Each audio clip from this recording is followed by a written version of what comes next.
جریج ولی میرے نبی نے صحیح بخاری جو واقعہ موجود ہے، چوکی پا کے جنگل وچ بیٹھا اللہ دی عبادت کردا پیا. ایک دن ماں آ گئی، انہیں آ کے آواز ماری ہے نماز پہ پڑھدا سی نفل، تے انہیں سوچیا کہ نفل پہ پڑھنا مقانا تے پھر ماں دی گل سناتا.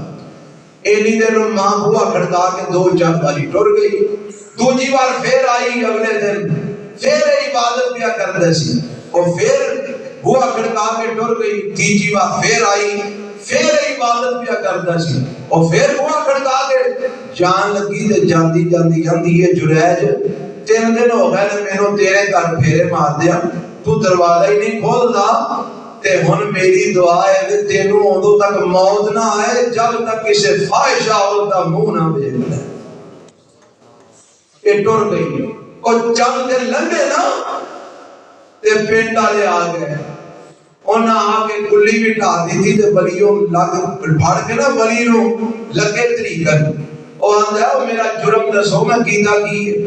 آندے نے اتنے ولی اللہ بن کے بیٹھے ہیں، اور اتنے ایک بی بی تیرے خلاف دعویٰ دائر کر کے کھلوتی ہے کہ آ جڑا میری چولی چ بچہ ہے تے جریج ولی دے.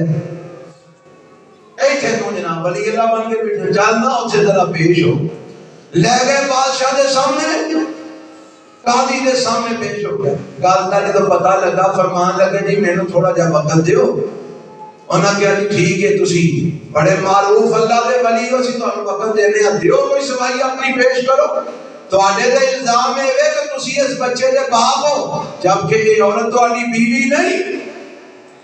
حضرت جریج ولی نو سمجھ آ گئی کہ ماں جڑی گل کہہ کے گئی سی نا پوری ہو گئی.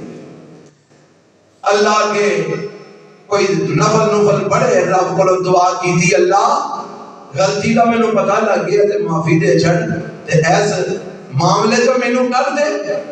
تے کہنے لگے دعا شفا کر کے لے آؤ بچہ پیچھے بھی. بچہ لے آندا، بچے دے سینے تے ہاتھ رکھ کے فرمان لگے اللہ دے حکم نال بول کے دس تیرا باپ کون ہے.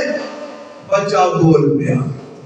بچہ کرامت کی دی ہے، ولی جریج دی قدرت کی دی ہے اللہ رب العالمین. بچہ بول پیا.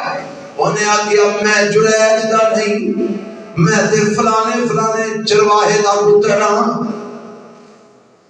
اور لگے معافیاں تلافیاں کرن.